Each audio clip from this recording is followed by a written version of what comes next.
Okay, two things before we start. Number one, you have never seen this watch before that I'm about to show you. I promise you that. And number two, things are about to get a little bit weird in a good way, I hope. So in order to properly present this watch to you, I'm going to try a little trick and get changed. I've seen this done before. I've never done it. So hold on. Hey, now, man. Come on, man. Okay, fine. My Elvis needs work. I told you this would get weird, but that's not the point. The point is this watch. My mother-in-law knew I was on the lookout for watches. She's a bargain hunter. She goes to different flea markets, antique places, and she was looking out for watches. The first one she found was this Elvis watch. I'm not going to discriminate, and we're going to take a look at it right now, especially because I never would have thought this would happen. It actually has a domed crystal. Come on, man. Let's... I can't do it with a straight face. Come on, let's flip the camera and take a little look at this Elvis collectible watch. So, am I only reviewing this watch because my mother-in-law sent it to me? Mind your business. I also got to look like a Goodfellas character who got trapped in a dryer, so there's that too. Honestly, I have always just been interested or even fascinated with Elvis. I had a poster of him on my wall when I was a little kid. I visited Graceland when I was in my 20s, and he's one of those people who has turned into a brand similar to like Marilyn Monroe, where after they died, just more and more merchandise just kept on coming out with their name on it, trying to make a buck. Some of it's cool, some of it is an obvious cash grab. And I think this is somewhere in between. I do want to treat this as a regular watch review as much as possible, although when researching this watch, I found out some fascinating things about the Presley estate in general that I would love to share with you too. But let's get it out of here so we can check it out. All right, so here we have a new old stock, although you can hardly tell, Elvis Presley Heartbreak Hotel women's watch. I told my wife it was a women's watch. She asked me, how'd you know? Well, it's a women's watch the way that Real Housewives is a women's show. Technically, it's not, but you do need some feminine attributes to enjoy this thing. And I will never be able to wear this, not because I'd be embarrassed, but literally the strap isn't long enough for my 7¼ inch wrist. You'll need about a 6¾ inch wrist, absolutely maximum, to get to the outer punch here on this leather-ish band, made in China. It is leather, although new old stock watches generally are in better condition than this, but this has just been sitting for the past 19 years. This watch is from 2000. It also had a 1-year battery on it, and that means it's been dead for 19 years. But I did say normal watch review. So quick, let's get into some dimensions. It is a 30mm case, roughly from the widest point to the widest point, 26mm lug to lug, a 13mm lug width, and including this domed crystal, which I gotta say, I'm very kind of excited about to see that they put that little touch of detail on this watch, 7mm thick. So I guess we're technically in dress watch territory, although I don't know how many Elvis watches have been worn to black tie events. You can see too the dial, nice sunburst effect in there.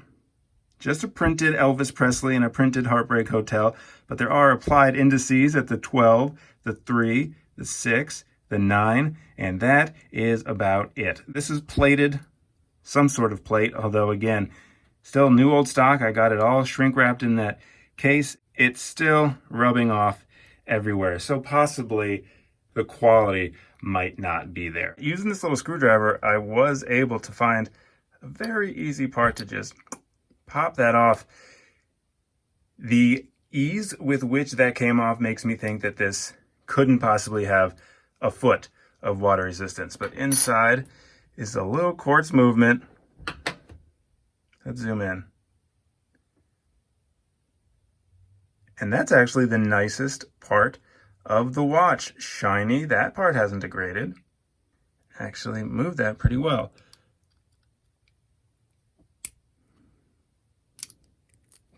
Ta-da! And there we have it. One battery to be replaced. So really the thing that fascinated me about this watch, and the reason why I just wanted to cover it at all, was, as I mentioned a little bit earlier, just the popularity of Elvis and how long his popularity has been going on. I even got the Elvis bug when I was a kid. Can't even get this crown out. Come on.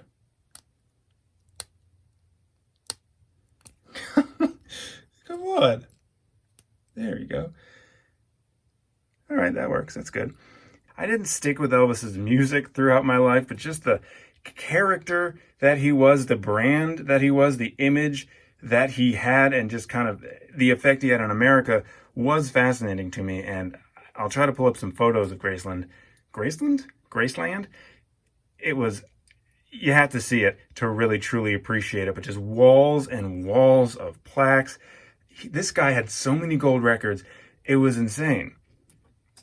And that made me get into a deeper dive with Elvis stuff in general. If you pop on eBay, just type in Elvis watch, scroll and scroll and scroll. You can see almost every kind of watch from Elvis that there possibly could be. This guy is kind of like Kiss, like, let's just market everything if we could. And it's one of those things that it's sad when you see the whole story. So Elvis sold his catalog because he was a huge spender. His manager was a gambler. They needed money. He sold the rights to his entire catalog, over 1,000 songs, for just over $5 million in the 70s. So that means that most of his big hits, his family, his estate sees nothing from it because he sold everything for just $5 million. And then after he died, the estate was worth nothing. Then they just had to kind of scramble, and they opened Graceland, and they tried to do some licensing deals and kind of bring his name back into the limelight. But that's where it also starts getting weird for me. When a person stops being a person and starts to become a brand. They now refer to Elvis Presley as the brand, not the man. And they are trying to resurrect the brand today. In 2020, there are a lot of plans. Some have already come to fruition, including an Elvis Presley Snapchat filter. And yes, Snapchat had to pay to license that filter. There's also an animated show coming next year called Agent King. It's an animated show. They're comparing it to like BoJack Horseman, where he's an undercover government agent doing investigations and spying. So they really are trying to do a lot of different things to appeal to the younger generations to keep that money coming in.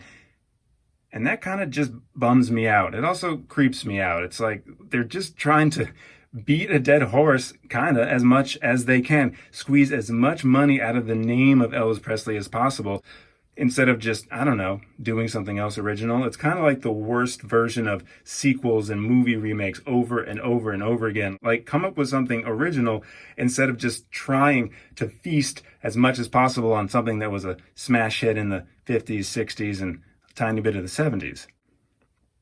Notwithstanding, this is kind of a cute watch. I could see somebody wearing this if it was in better condition. I mean, how many times have we had to beg modern watch companies to put out more domes on their watches when all we had to do was travel back in time to 2000 and grab an Elvis watch? I also don't think this needs to be said, but I'll say it anyways. Not going to go in the $500 watch box Hall of Fame. I don't see the value in this watch. Number one, the quality is lacking. Number two, on eBay, most of these Elvis watches, although I couldn't see this specific one, $9, $10. And I don't see a lot of value past $9 or $10 in this watch to kind of qualify it for my watch box Hall of Fame. That all being said, it is a really kind of sweet watch. And if you're an Elvis fan, I think this would be perfect for you. Yeah, the quality issues are there. The plating's gone, the bracelet's messed up, but I like the thought of this watch. And I'll say it one more time, the domed acrylic on top really kind of makes me think that somebody cared at least a little bit when designing this watch. Thanks so much for watching. This was a weird one, and I do have to say it's not all like this if this is your first time visiting my channel. Mostly it's brands you've heard of and watches that you would gladly put on your wrist. So please do subscribe, and we will get back to normal scheduled programming next Tuesday or Thursday. I'm not sure what day this one's coming out, but there are new videos every Tuesday and Thursday. Thanks so much. I'll see you soon.